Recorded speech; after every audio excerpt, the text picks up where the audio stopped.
Lot et du rôle qu'a joué le célèbre guide Djibril Machar, Allah yarhamou. Je risque d'être un peu méchant. Non, c'est pas grave, c'est de l'histoire. Hein. Alors, il faut savoir que durant les années 40 et 50, il y a eu beaucoup de missions dans la région. Donc, d'abord, la colonisation française est arrivée dans la région tardivement. Donc, c'est presque un siècle après la chute d'Alger. Et donc, ils devaient pacifier le territoire, contrôler le territoire. Ils étaient aussi en concurrence avec les Italiens qui étaient juste en face.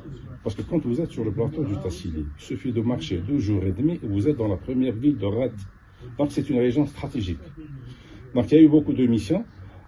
Henri Lot, qui a travaillé avec Djibril, et c'est Djibril, le fameux Djibril Ben Mohammed, qui a fait connaître à l'équipe d'Henri Lot tous les sites rupestres qui étaient sur le plateau des Medak. Donc il a accompagné toutes les missions scientifiques et les missions d'exploration durant les années 40 et 50 et même au début des années 60.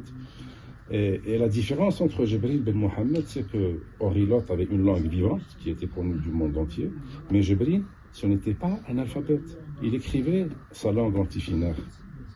Il n'était pas un alphabète, mais sauf que sa langue maternelle, qui est le tifinaire, ce n'était pas une langue connue, c'était une langue presque morte. Donc, il n'avait pas la possibilité de faire connaître ce patrimoine au reste du monde, vu la situation et le contexte de l'époque. Donc, les équipes d'Henri Lot ont procédé à des relevés systématiques de la plupart des sites rupestres du plateau du Tassili, sauf qu'ils sont passés à côté de beaucoup de sites. Et l'équipe de Djibril Ben Mohammed, ses enfants, ses descendants, faisaient exprès de ne pas tout montrer à ces missions d'explorateurs de l'époque. Donc il y a beaucoup de choses à redécouvrir sur le plateau du Tassili et il faudrait refaire un peu la lecture et les fameux relevés effectués par les équipes d'Henri Lot, parce qu'ils ont procédé à un calque, ils relevaient les peintures rupestres. Les relevés étaient au musée de l'Homme à Paris et apparemment, dernière nouvelle, je crois qu'ils ont été transférés dans un autre musée. Et il est très difficile de les consulter, parce que ce serait bien de les consulter, c'est pour voir un peu l'état de l'évolution l'évolution et l'état de dégradation des sites, des peintures rupestres sur place. Donc, Djibril Ben Mohammed, c'est un peu grâce à lui que Henri Lot a fait connaître le patrimoine au monde entier. D'ailleurs, le petit musée de Janet porte le nom de Djibril Ben Mohammed. Et il a travaillé, pas tout seul, mais avec toute sa famille, avec toute la tribu des Kel Medak. Et il travaillait pour subvenir aux besoins de sa famille et de sa tribu. En 1978, à l'époque où Reda Malek était ministre de la Culture, le ministère de la Culture avait organisé un séminaire international sur l'art rupestre du Tassili. Et le ministre de la Culture de l'époque, M. Reda Malek, organise une rencontre entre Henri Lot et Djibril Ben Mohammed. C'était une rencontre de réconciliation. Et c'est là que Henri Lot et Djibril Ben Mohammed se sont un peu réconciliés, parce que Djibril Ben Mohammed a été toujours relégué en second plan dans les écritures et dans les études. Voilà, j'allais attirer votre attention. Voilà, il a toujours été relégué en second plan et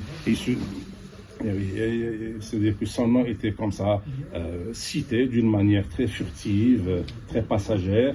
Et là, en 1978, c'était un peu la réconciliation entre les deux hommes.